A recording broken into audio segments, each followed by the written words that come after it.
I'm Ryan from the Burnout Show, and in this video, I'm gonna go over what top dead center is and how you can find it when rebuilding an engine. So right here, I've actually got my Chevy 350 that I'm rebuilding, and I'm doing a whole tutorial series on this channel about that process. So I've already got a bunch of videos about taking apart the engine, and slowly I'm getting more and more out about rebuilding the engine. So if you're interested in that, definitely subscribe. But for right now, let's talk about top dead center. So what is top dead center, or TDC as it's often referred to? Basically, it's the position of a piston when it's at the top of its stroke.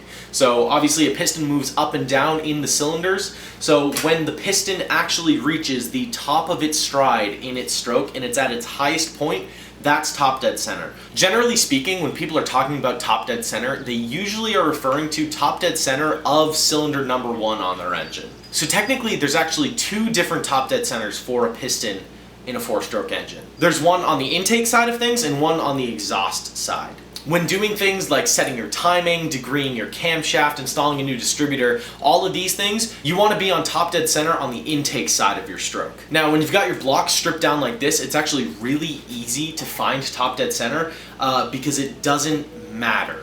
Let me clarify that. So at this point, when the timing gear and chain haven't been installed, and there's just the pistons and the crankshaft installed, and maybe the camshaft, but that part is irrelevant for right now. When there's no timing gears installed, there is no difference between the 2 different top dead centers. So yeah, since your engine hasn't been assembled yet, there's no heads on it, there's nothing like that, you can actually choose either of the upward strokes and set that as your top dead center. That's why it's really easy to set your engine to top dead center when you're rebuilding it. Now, it is a bit more complicated and a little harder to find top dead center when your engine is completely assembled, and there are plenty of instances when you actually do need to do that.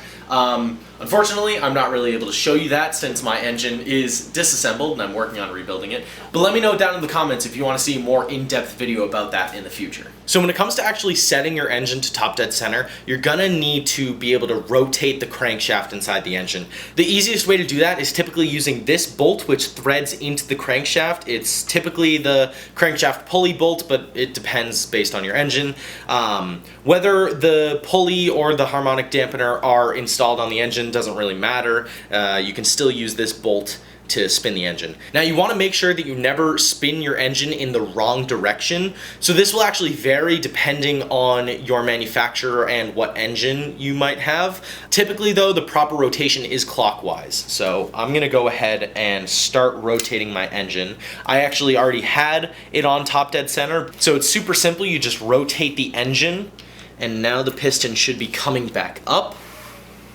And there we go, you can see that coming up. And so you just gotta be careful and go slow about this so that you can find when it stops going up, which is right there. You just wanna make sure that you stop rotating the crankshaft right at the highest point of the piston stride. There is a little bit of wiggle room there. The piston will kind of hit its highest point and then stay there for just a little bit as you continue to rotate.